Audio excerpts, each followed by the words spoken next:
You are the way maker, miracle worker. You're the promise keeper. We want to worship you, Lord.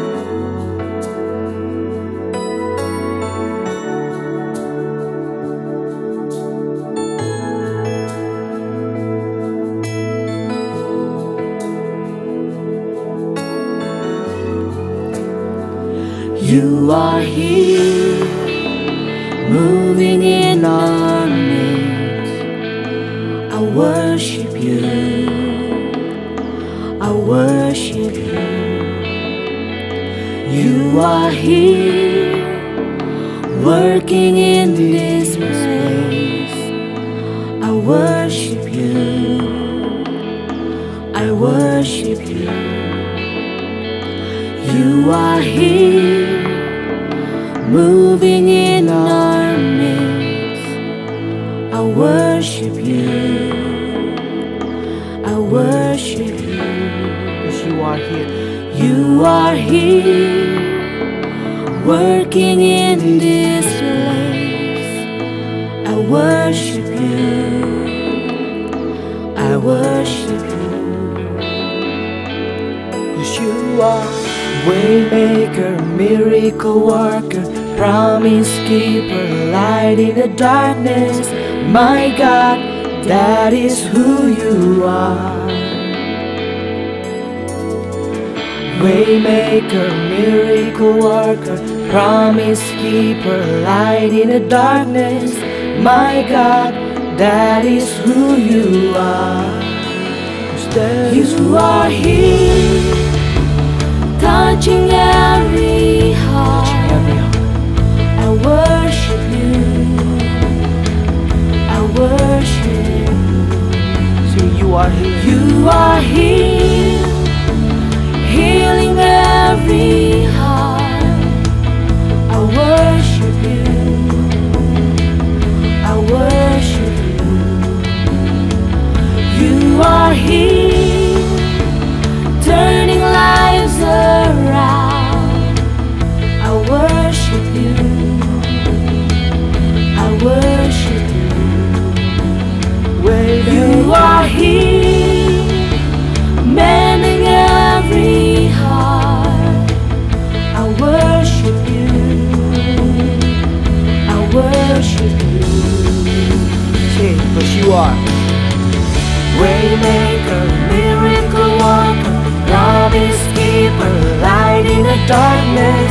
my God, that is who you are. Waymaker, miracle worker, promise keeper, light in the darkness, my God, that is who you are. That is who you are. That is who you are. That is who you are. That is who you are. Even when I don't see it, you're working. Even when I don't feel it, you're working. You never stop, you never stop working. You never stop, you never stop working. Even when I don't see it, you're working. Even when I don't feel it, you're working. You never stop, you never stop working. You never stop, you never stop working. Waymaker, miracle worker, promise keeper, light in the darkness, my God, that is who you are. That is who you are, God. Waymaker, miracle worker, promise keeper, light in the darkness, my God, that is who you are. You are the miracle worker. Waymaker, miracle worker, promise keeper, light in the darkness, my God, that is who you are. That is who you are. Oh, that is who you are. That is who you are. That is who you are. That is who you are. Oh, that is who you are. That is who you are. That is who you are. Waymaker, miracle worker, promise keeper, light in the darkness, my God, my God, that is who you are. Waymaker, miracle worker, promise keeper, light in the darkness, my God, that is who you are. Waymaker, miracle worker, promise keeper, light in the darkness, my God, that is who you are. that is who you are. Waymaker, miracle worker, promise keeper, light in the darkness, my God, that is who you are.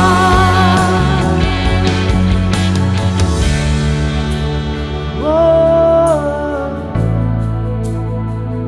that is who you are. That is who you are. Wanna worship you, God. Wanna worship you, Lord. You're the only one. You're the miracle worker, promise keeper.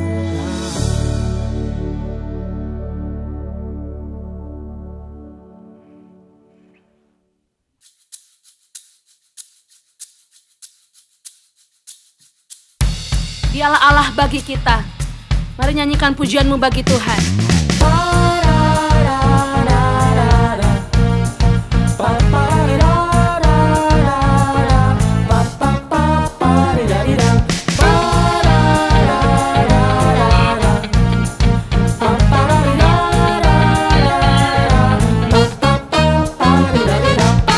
Dia Allah bagi kita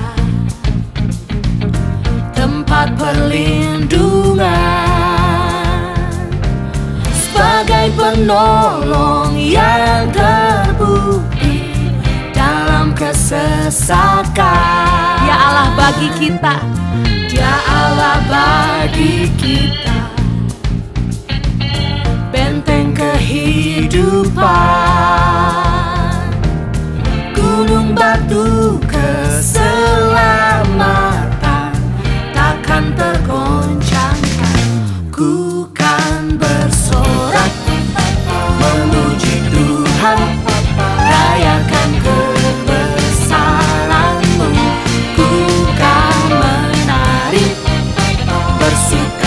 sukacita di dalam hadirat Tuhan. Ku kan bersorak memuji Tuhan, rayakan kebesaran-Mu. Ku kan menari bersukacita di dalam hadirat Tuhan.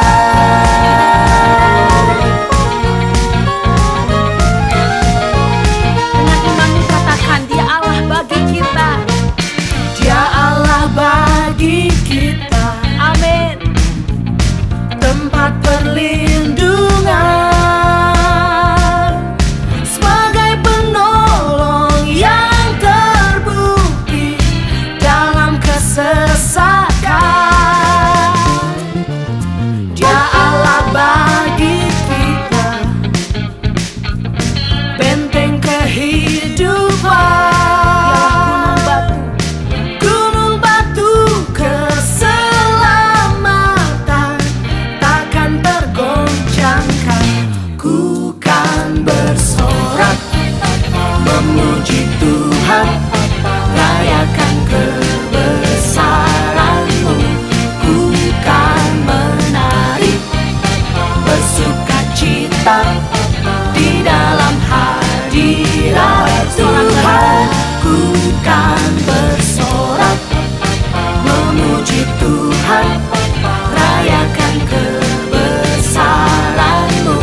Ku kan menari bersukacita di dalam hadirat Tuhan. Ku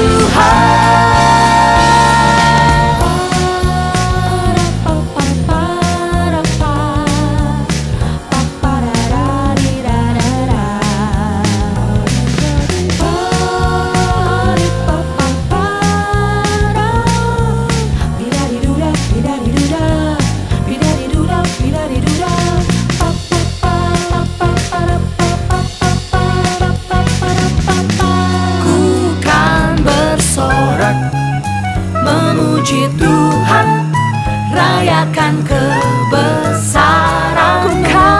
Ku kan menari bersukacita di dalam hadirat Tuhan. Ku kan bersorak memuji Tuhan, rayakan kebesaran-Mu. Ku kan menari bersukacita di dalam hadirat Tuhan. Ku kan bersorak memuji Tuhan, rayakan kebesaran-Mu. Ku kan menari bersukacita di dalam hadirat Tuhan, di dalam hadirat Tuhan, di dalam hadirat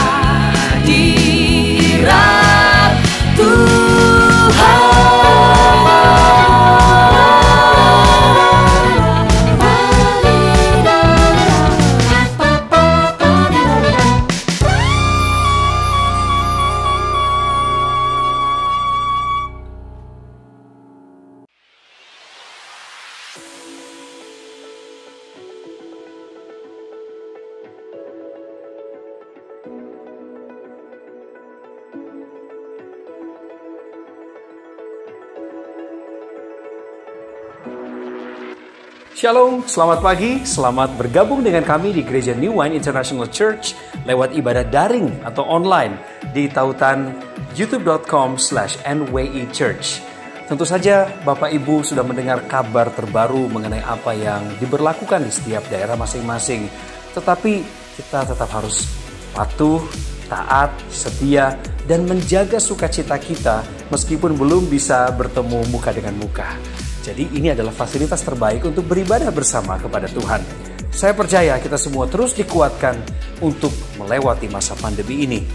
Beberapa pengumuman lainnya yang ingin saya sampaikan adalah mengenai Instagram gereja @NWI Church dan juga Facebook di New Wine International Church, supaya Bapak Ibu Saudaraku sekalian bisa terus mengetahui kegiatan gereja di setiap harinya. Jika Anda belum bergabung menjadi jemaat di salah satu gereja, kami mengundang Anda bergabung dengan gereja kami.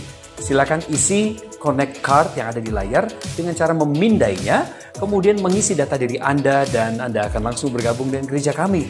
Kita bisa bertumbuh bersama di dalam iman kepada Kristus.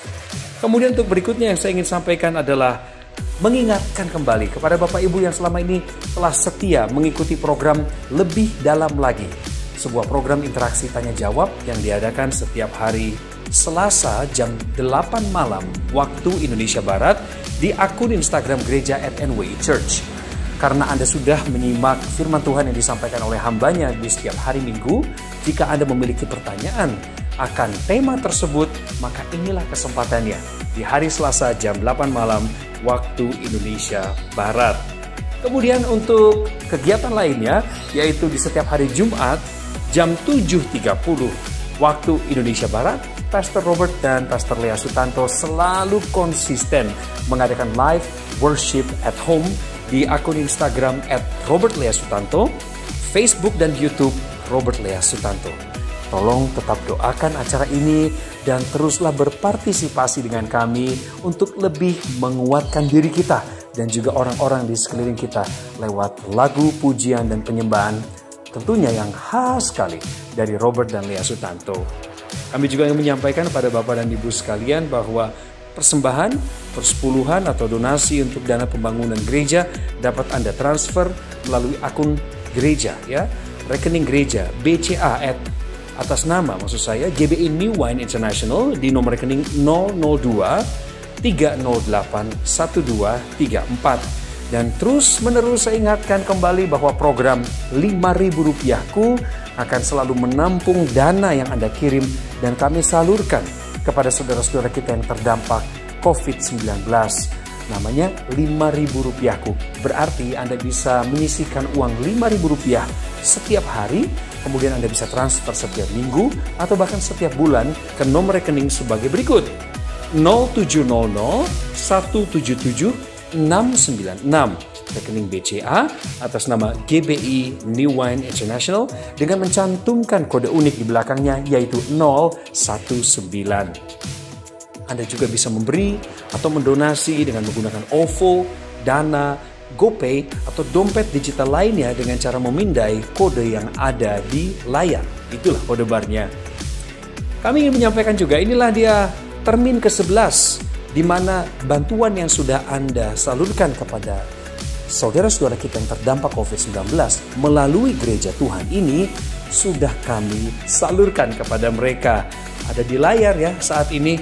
Mereka adalah saudara-saudara kita yang sangat membutuhkan bagian seperti misalnya sembako, kemudian telur, makanan jadi, vitamin, pembersih tangan atau hand sanitizers, masker kain dan juga sabun. Seperti Anda saksikan di layar tadi. Untuk laporannya lebih transparan, lebih terang, ada di Instagram dan juga Facebook gereja yang tadi sudah saya sampaikan. Terima kasih Bapak dan Ibu untuk segala kemurahan hati Anda dan konsistensi Anda di dalam menabur di ladang Tuhan, termasuk memberikan bantuan kepada saudara-saudara kita selama masa pandemi ini. Video materi Discipleship Jesus Says sudah ada di YouTube gereja kita, di YouTube channel ini ya. Dan tentu saja bisa digunakan oleh Anda, juga banyak orang di sana, di mana Anda juga bisa menjadi mentor buat mereka dengan menggunakan materi ini. Silahkan ikuti terus program Discipleship atau pemuridan ini. Dan jika Anda membutuhkan informasi lebih lengkap, Anda bisa kirimkan pesan langsung atau direct message ke Instagram gereja @NWI Church atau langsung ke hambanya, pendeta kita terkasih, Pastor Christopher Tapiheru. Akun Instagramnya adalah @ChristopherTapiheru. Dan pengumuman terakhir adalah kantor sekretariat gereja juga masih ditutup selama masa PSBB ini karena kami ada di Jakarta. Tetapi jika Anda membutuhkan pelayanan secara khusus, seperti misalnya ada baptisan, penyerahan anak, konseling, Anda bisa menghubungi nomor yang tertera di layar saat ini, khusus WA di 0812 865 00101 atau 082 111 Yang akan melayani Anda adalah Ibu Sylvia di sana dengan senang hati. Jangan sungkan untuk menghubungi kami juga lewat DM atau direct message di Instagram.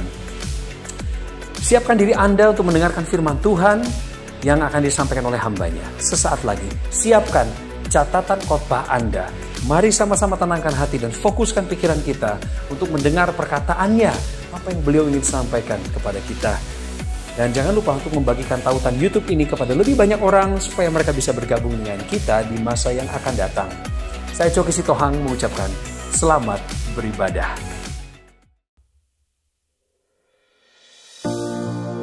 Because of the Lord's great love, we are not consumed, for His compassions never fail. They are new every morning. Great is your faithfulness.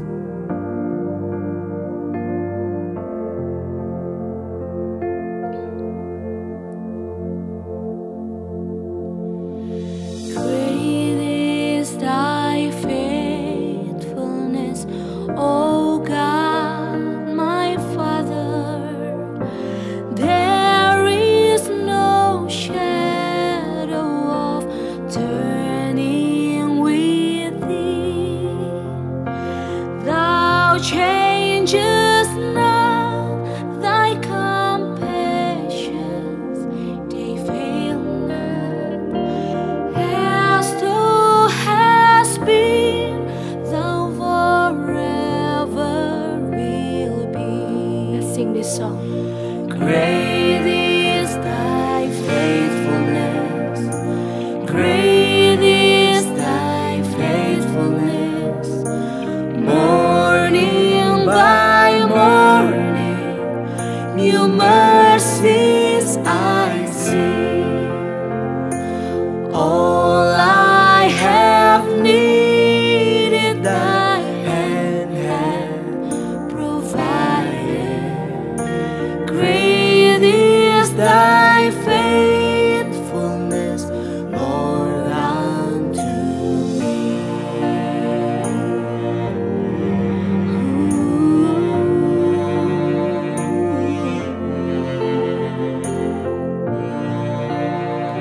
Great is your faithfulness, O God. I could not love thee, so blind and unfeeling. Covenant promises fell not to me. Then without warning, desire or deserving, I found my treasure, my pleasure in thee. Great is thy faithfulness. Great is thy faithfulness. Morning by morning, new mercies I see. All I have needed, thy hand hath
faithfulness.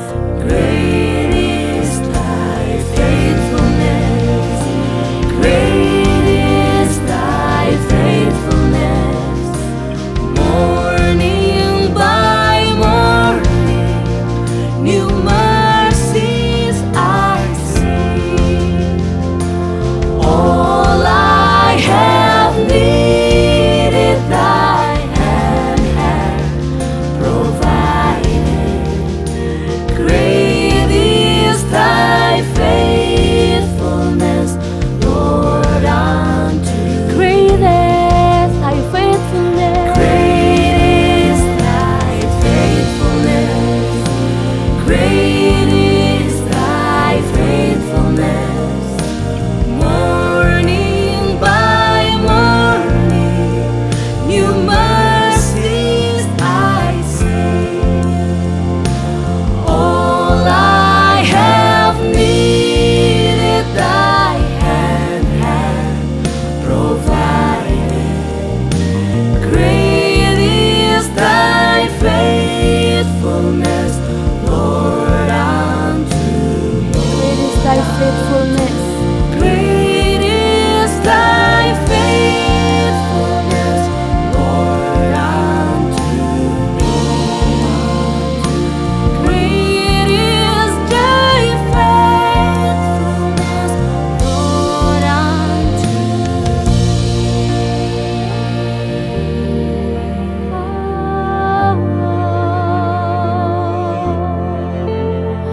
All I have needed, thy hand had provided. Thank you, Lord. Thank you for your faithfulness, O God. Bring our lives to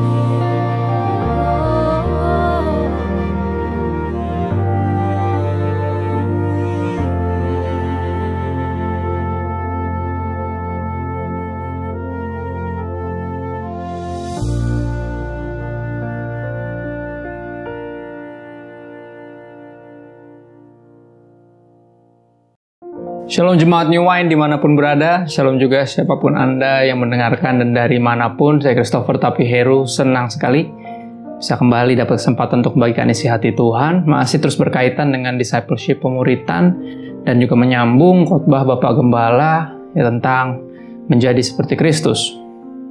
Izinkan aku lanjutin dari kutipan terakhir, ya di khotbah beliau, ada tulisan bagus banget, Following Jesus, ya sebab we need to make time to be with Him, to listen to Him, to learn about Him, and to learn from Him.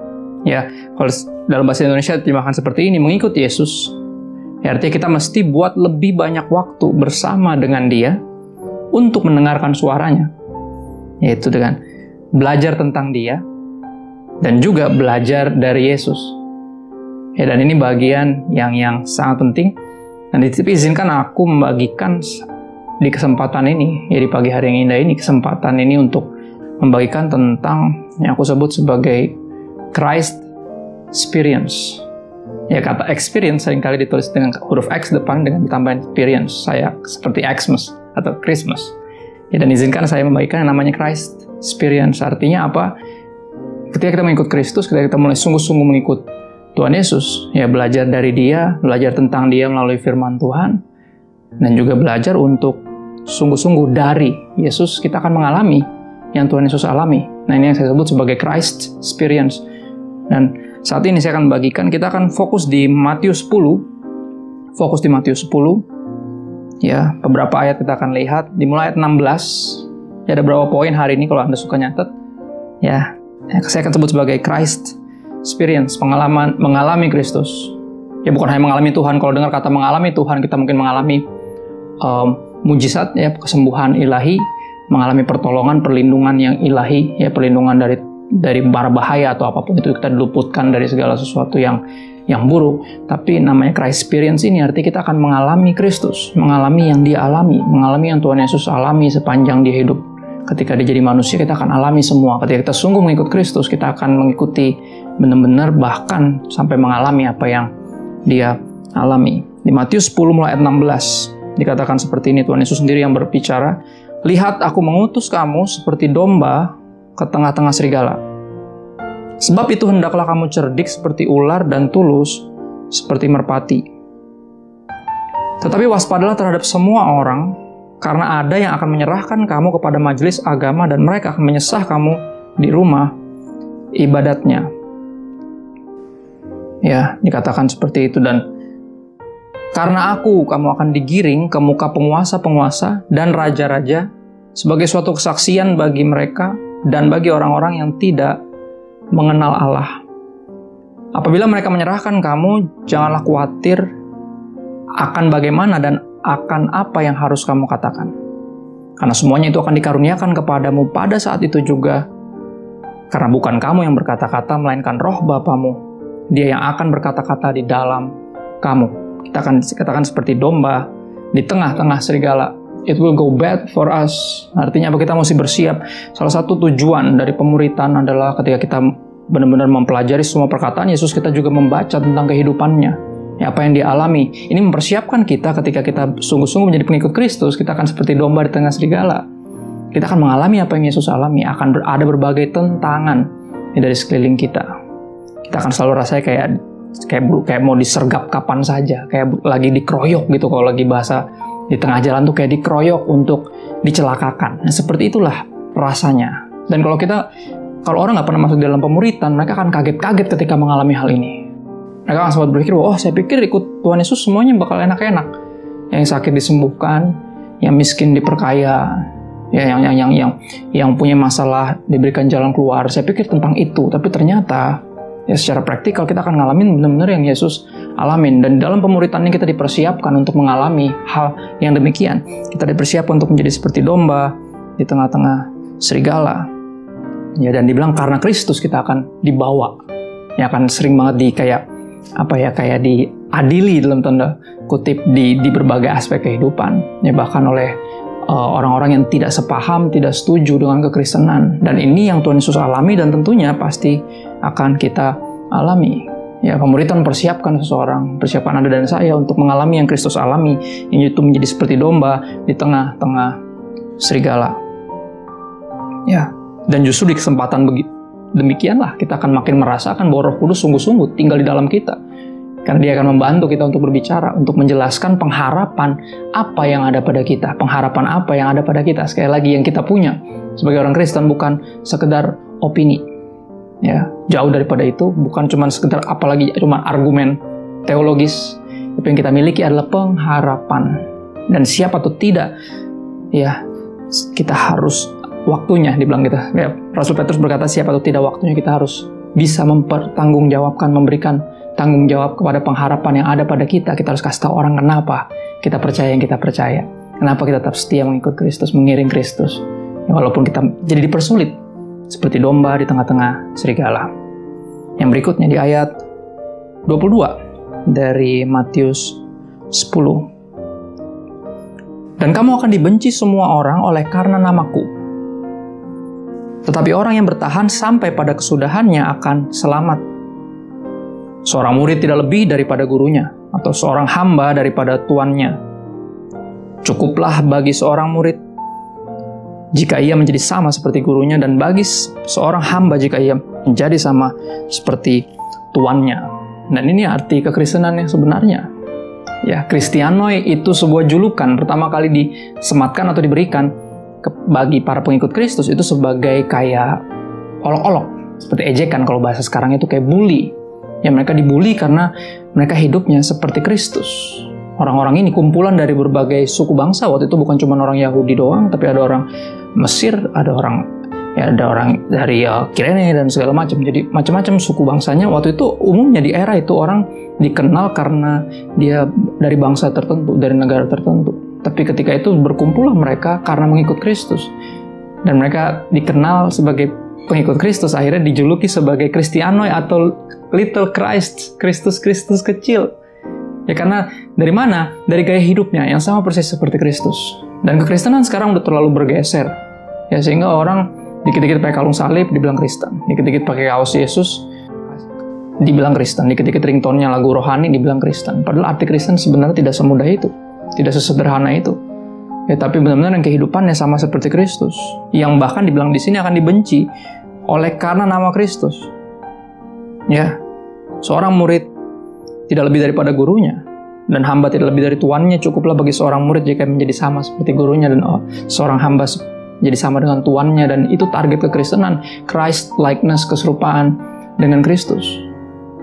Ya, dan kalau Kristus dibenci ketika dia hidup di dunia ini, dibenci tanpa alasan. Bahkan ada ayat yang berkata, Tuhan Yesus ngomong sendiri, mereka membenci aku tanpa alasan. Dan kita harus bersiap juga untuk mengalami hal serupa, seperti domba di tengah serigala. Ya, dan yang disebut dengan Kristen, karena nama Kristus kita dibenci. Ya, seringkali orang suka perbuatannya, kita melakukan bakti sosial, kita melakukan berbagai upaya-upaya bantuan, upaya solidaritas dan segala macam. Tapi ketika nama Kristus mulai diucapkan, ya, ketika ada mulai bersaksi tentang kebaikan, tentang anugerah Tuhan, ya, dalam diri Yesus Kristus mulai dibenci tanpa alasan. That's Christianity. Ini kekristenan, dan inilah kita, Anda dan saya sebagai orang Kristen, kita akan dibenci pure karena nama Kristus. Karena nama Kristus, bukan karena yang lain. Ya, orang bisa suka sama kita, tapi ketika udah mulai mengerucut kepada satu pribadi ini yang kita percaya sebagai Tuhan dan Juru Selamat, ya, kita akan dibenci tanpa alasan, tanpa sebab. Dan Yesus juga mengalami hal demikian. Dan kita harus bersiap, jadi nggak kaget-kaget nanti ketika ngalamin ini, yang kita sebut sebagai Christ experience ini.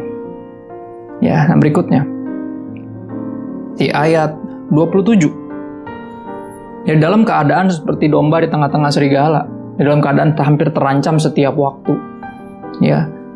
Dan sebagai pengikut Kristus yang dibenci karena kita mengikut Kristus karena nama Yesus. Kayak somehow, kayak kalau istilah bahasa Inggris itu kayak guilty by association, karena ya, karena terikat dengan Kristus, karena dikenalnya sebagai orang Kristen, jadi ikut dibenci seperti mereka membenci Yesus. Ya, dan itu yang akan kita alami. Tapi di tengah semua itu, ya, ini bukan tentang kita bertahan hanya sekedar melindungi diri, mengurung diri, atau menghindar dari berbagai macam serangan, berbagai macam ancaman. Tapi di tengah ini kita harus bersaksi. Kita harus melakukan apa yang para penginjil lakukan. Dan kita mengikut Kristus. Kristus adalah pemberita Injil. Ya, dia memberitakan Injil. Dia terus menginjil, dan semua kita mestinya, karena ada istilah sebutan untuk para penginjil, ya, ada disebut karunia menginjil dan segala macam panggilan menginjil. Dan akhirnya orang Kristen nggak sedikit yang udah itu bagian para penginjil lah, kalau saya mah cuma sekedar Kristen yang penting ke gereja lah ya, yang nggak ada. Saudara, pilihannya adalah seperti Kristus. Kristus siapa? Kristus penginjil, pemberita Injil. Matius 10:27 ayat 32 dan 33. Apa yang kukatakan kepadamu dalam gelap, katakanlah itu dalam terang. Dan apa yang dibisikkan ke telingamu, beritakanlah itu dari atas atap rumah. Artinya apa? Kita membagikan pengharapan yang ada pada kita. Seorang Kristen yang sejati tidak akan bisa berdiam diri ketika Bapa berbicara kepada kita, ya, melalui firman Tuhan, melalui kehidupan Yesus, melalui pengorbanan Kristus, bahkan melalui perintah Yesus sendiri, dan Roh Kudus yang terus mendorong kita untuk menceritakan, ya, tentang berita Injil, the gospel, kabar baik, yang bahwa karena begitu besar kasih Allah akan dunia ini sehingga dia menganugerahkan anaknya yang tunggal, supaya barang siapa percaya kepada dia tidak binasa melainkan beroleh hidup yang kekal. Roh Kudus tidak akan membiarkan kita berdiam diri dan dengan alasan kita bukan penginjil. Ya, apa yang dikatakan kepada kamu dalam gelap, katakan itu dalam terang. Ya, kasih tahu kepada orang-orang kabar baik yang telah kuberitakan kepadamu. Ya, apa yang dibisikkan di telingamu, beritakan dari atas atap rumah. Ya, we need to know this. Kita harus menyadari ini, bukan hanya tahu tapi sadar dan menghidupinya. Kehidupan seorang penginjil, ayat 32 dan 33. Setiap orang yang mengakui aku sebagai Tuhan dan Juru Selamat, berarti mengakui Yesus Kristus sebagai Tuhan dan Juru Selamat di depan manusia. Setiap orang yang mengakui aku di depan manusia, aku juga akan mengakuinya di depan Bapakku yang di sorga. Tapi barang siapa menyangkal aku di depan manusia, aku juga akan menyangkalnya di depan Bapakku yang di sorga. Ini satu isu yang harus jadi sentral. Dalam artian gini, kita seringkali melihat orang kayaknya malu banget dengan kekristenannya, sehingga dia nggak mau terlihat terlalu Kristen. Dan ini juga berlaku di dunia entertain seringkali. Tapi ada banyak satu gelombang baru di dunia entertain, bagaimana anak-anak Tuhan mulai berani speak out untuk menunjukkan siapa diri mereka, yaitu mereka garam dan terang dunia, mereka pengikut Kristus. Dan ini adalah sebuah kabar gembira, dan ini biar menginspirasi, ya, karena public figure adalah sebenarnya salah satu tugasnya adalah memberikan pengaruh yang baik. Ya biar semua yang Kristen-Kristenan jadi malu. Karena yang udah di atas pun akhirnya tanpa malu mengaku bahwa Kristus adalah Tuhan dan saya pengikut Kristus, saya Kristen, boleh nggak saya doain kamu? Dan itu di depan umum di TV nasional, dan buat saya itu powerful. Ya, dan biar kita yang Kristen-Kristen nggak berdampak, ya Kristen-Kristen yang dibilang saya bukan penginjil dan ini tugas penginjil. Nah, Kristen-Kristenan ini mulai benar-benar menyadari bahwa Tuhan Yesus sendiri yang ngomong. Ya setiap orang yang mengakui aku di depan manusia, aku juga akan mengakui dia di depan Bapakku yang di sorga. Tapi barang siapa menyangkal aku depan manusia, aku juga akan menyangkal di depan Bapakku yang di sorga. Dan ini mesti kita pandang serius. Ya, jangan sampai kita malu sama Kristus, padahal Kristus pun yang mengambil kita punya shame dan dia mati dipermalukan di depan umum. Ya, jangan sampai pengorbanan Kristus jadi sia-sia. Kita malu mengakui dia di depan umum. Ya, jangan sampai. Dan artinya apa? Kita bukan hanya mengakui Kristus sebagai Tuhan, tapi kita akan membawa kabar baik sebagai seorang penginjil. Ya. Paulus berkata dengan sangat sederhana dan jelas, celakalah aku jika aku tidak memberitakan Injil. Ya, celakalah Anda dan saya kalau kita tidak memberitakan Injil. Kita Kristen macam apa?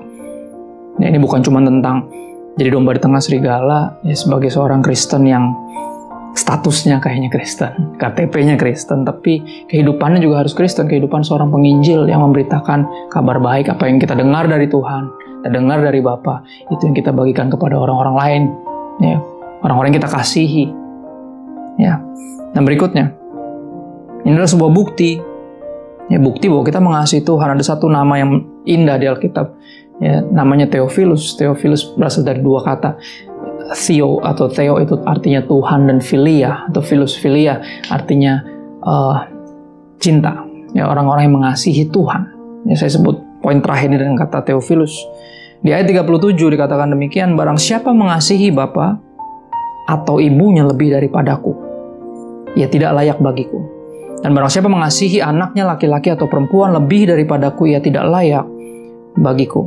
Ayat ini pertama kali saya membacanya sebagai orang awam, di beberapa istilah hampir 10 tahun bahkan lebih yang lalu, saya kaget karena saya pikir nih maksudnya gimana? Apakah kita harus membenci orang tua kita, membenci orang-orang yang paling kita kasihi? Enggak, ini kita harus mengasihi Tuhan lebih dari mengasihi mereka. Dan saya sempat berpikir, waduh, Tuhan kayaknya ini banget ya, demanding banget gitu. Ya, tapi ini yang saya sadari ketika saya mempraktekkan ini, ketika saya mengutamakan Tuhan. Ya, ketika saya sungguh-sungguh membuktikan bahwa saya mengasihi Tuhan, bukan hanya bersyukur akan cintanya kepada saya rindu untuk membalas cintanya Tuhan. Ini yang terjadi, saya menjadi lover, better lover, jadi pecinta yang lebih baik. Saya jadi orang yang lebih penuh kasih kepada orang-orang yang di sekeliling saya. Ya, karena saya tidak mengasihi mereka lebih daripada mengasihi Tuhan, justru saya lebih mengasihi mereka daripada sebelumnya. Ini yang unik. Ya, ini yang unik dari kekristenan. Ya, bukan kita akhirnya mengabaikan tanggung jawab kita sebagai ayah, sebagai suami, sebagai kakak, sebagai adik, sebagai anak, ya, sebagai orang tua, sebagai karyawan, bukan, justru sebaliknya. Semakin kita dipesona oleh kasihnya Tuhan dan semakin kita tahu bahwa kita punya tugas untuk membuktikan cinta kita kepada Tuhan, ya, kita justru akan makin jadi better lover. Jadi orang-orang jadi lebih penuh kasih daripada sebelumnya karena mengasihi Tuhan. Karena mengasihi Tuhan lebih dari semua yang lain. Ya, kita jadi, aku sebut sebagai kita jadi mengasihi sesama manusia dengan proporsi yang terbaik. Karena proporsi yang terbaik adalah apa? Kasihilah Tuhan Allahmu dengan segenap hatimu, jiwamu, akal budimu, kekuatanmu, ya, dan kasihlah sama manusia seperti dirimu sendiri. Dan ketika itu udah benar proporsinya, ya makanya salib, penyaliban Kristus, logonya itu kan salib ya. Kristen logonya salib, ke atas lebih panjang daripada ke samping. Saya berkali-kali ngomong ini dan ini mesti terus diingetin. Kenapa? Karena ketika kita udah sungguh-sungguh mengasihi Tuhan, kita baru bisa benar-benar mengasihi sesama. Ya, yang atas lalu yang lebih utama itu dulu. Kita harus mengenal dulu apa itu cinta. Baru kita bisa mencintai. Kita harus menerima dulu cinta yang besar dari Tuhan. Ya, baru kita bisa mencintai sebesar itu. Bahkan seperti yang dituntutkan oleh Tuhan Yesus. Kasihilah musuh. Ya, sampai level demikian nanti kita akan kaget-kaget kan, mana bisa, nggak bisa kalau nggak pernah terima cinta yang sebesar itu. Tapi kalau kita menerima cinta yang sebesar itu, kita menyadari pengorbanan Kristus, betapa besar cinta itu, dan nggak ada yang cinta yang lebih besar daripada pengorbanan Kristus. Ya, kasih Tuhan kepada kita. Kita makin dipesona oleh cinta Tuhan, dipenuhi oleh cinta Tuhan. Kita meluap oleh ucapan syukur, dan ucapan syukur itu jadi bentuk cinta terindah yang kita bisa berikan kepada orang-orang di sekeliling kita. Kita bukan menggantikan Tuhan dengan yang lain. Kita jadikan yang lain kayak saingannya Tuhan. Tuhan nggak punya saingan. Tuhan yang utama dalam hidup kita. Ya, justru karena Tuhan yang utama, kita jadi bisa mengasihi yang lainnya dengan semestinya. Seperti seharusnya, seperti kita lebih dahulu dikasihi oleh Tuhan. Ya, 1 Yohanes 4 ayat 18, kita mengasihi karena Allah lebih dahulu mengasihi kita. Ya, ini yang penting. Kita harus dikenal sebagai berhasil menjadi jadi orang-orang yang mencintai Tuhan. Theophilia, orang yang mengasihi Tuhan. Ayat 38 sampai 39. Ini bagian terakhir. 38-39 dari Matius 10, barang siapa tidak memikul salibnya dan mengikut aku, ia tidak layak bagiku. Barang siapa mempertahankan nyawanya, ia akan kehilangan nyawanya, dan barang siapa kehilangan nyawanya karena aku, ia akan memperolehnya. Ya, ayat ini mesti dipahami dengan tepat. Barang siapa tidak memikul salib dan mengikut aku, ia tidak layak bagiku. Memikul salib selalu bicara tentang tanggung jawab yang sebenarnya secara daging bukan urusan kita. Ingat ketika Tuhan Yesus disalib, saya khotbah ini ulang-ulang hanya untuk meyakinkan kita, ya, bahwa ini arti kekristenan yang sejati. Kita akan seperti domba di tengah serigala. Ini Christ experience. Kita akan mengalami yang Kristus alami sebagai domba di tengah serigala, ya, sebagai orang Kristen, ya, sungguh-sungguh little Christ, Kristus kecil, ya. Dan kita akan jadi para penginjil, pemberita Injil, ya, membawa kabar baik, ya. Diberkatilah para pembawa kabar baik, ya, diberkatilah orang-orang yang benar-benar berada di sekeliling sang pembawa kabar baik, ya, biar kita jadi berkat dimanapun kita berada. Itu maksudnya, ya, bukan cuma perbuatan baik kita doang, ya, itu hanya intro kepada Injil, ya, orang harus mendengar kabar baik, ya, buat apa memperoleh seluruh dunia tapi kehilangan jiwanya. Jangan sampai kita lebih bela-belain pertemanan, persahabatan, kekeluargaan kita dibanding nasib kekal tiap dari mereka ini. Sahabat kita, teman kita, anggota keluarga kita, ayah kita, jangan sampai kita lebih belain hubungan itu, ya. Tapi kita harus belain, kita perjuangkan jiwa mereka, ya, dengan menjadi orang pribadi yang seperti Kristus, yang penuh kasih, yang rela berkorban, yang rela melayani, yang terus melayani, tapi terus dengan menginjil, karena itu intinya, itu intinya. Ya, barang siapa tidak memikul salibnya. Ketika Kristus disalibkan, kita mesti ingat, bukan dosa Yesus yang dia pikul, tapi dosa Anda dan saya. Ya, arti dia mati, dia disalibkan untuk kepentingan kita. Nah, itu arti memikul salib. Seringkali ketika udah mulai ada gerakan pemuritan seperti yang sekarang sudah dilakukan gitu, ya, kita akan mulai merasa, ada nambah-nambahin kerjaan, nambah-nambah bikin susah, kayak kurang aja gue setiap hari keribetan hidup gue, nambah-nambah ribet aja. Saudara mesti ngerti, ya, kehidupan kita bukan tentang kita. Paulus berkata, ya, kesimpulan dari lahir barunya Paulus bilang, hidupku bukan aku lagi tapi Kristus dalamku. Hidup saya yang dulu saya hidupin buat diri sendiri udah gak ada lagi.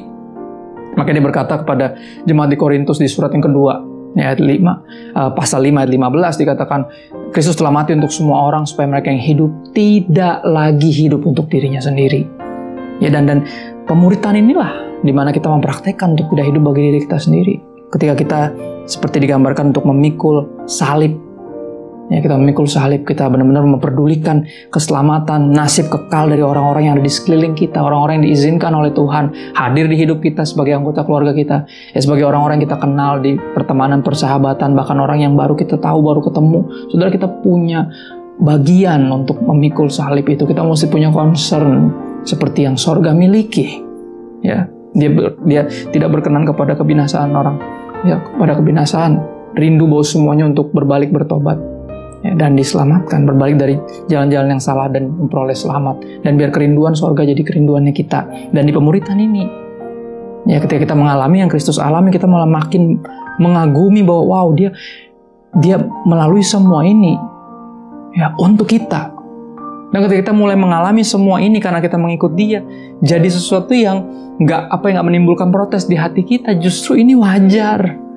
Ya, ini yang memang ini semestinya, ini kekristenan. Ya, ini dia, kita mengalami yang Kristus alami, Christ experience. Dan itu yang penting. Dan pemuritan mempersiapkan kita untuk mengalami semua ini. Sehingga when the time comes, ketika kita udah mulai ngalamin apa yang Kristus alami dulu, kita nggak akan kaget, nggak akan mundur, nggak akan shock.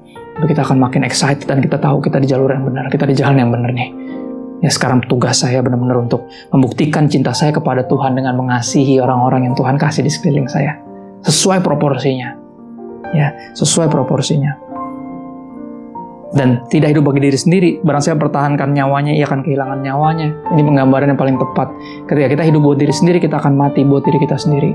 Tapi ketika kita hidup benar-benar menjadi berkat, kita hidup untuk berkorban, memperjuangkan nasib kekal tiap orang-orang di sekeliling kita, kita memuridkan, ya kita mentoring, kita benar-benar invest our life di kehidupan mereka, kita jadi berkat, dan itu dia artinya.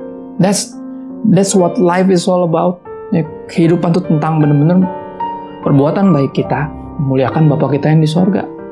Ya, dan ini tujuan kita. Ya, kalau secara kosmis tujuan kita tentunya hidup selamanya kekal bersama Tuhan nanti di sorga. Tapi secara nyata, secara di lapangan ini dia yang akan terjadi. Ya, kita akan benar-benar sungguh hidup untuk Tuhan, ya, dengan cara apa? Kita mengasihi orang di sekeliling kita sehingga perbuatan baik kita membawa kemuliaan bagi nama Bapa di surga, dan itu jadi kesaksian. Jadi kesaksian yang paling powerful sehingga orang pengen rindu bisa kenal siapa yang kita kenal dan bisa akhirnya menyembah yang kita sembah. Karena kita selalu menceritakan karena saya mengasihi Tuhan, makanya saya melakukan ini. Ya, karena Tuhan terlalu baik sama saya dan saya mau balas dengan cara apa? Saya kasihi kamu. Ya, saya bantu kamu sebisa yang saya mampu. Ya, karena Kristus mengajarkan saya.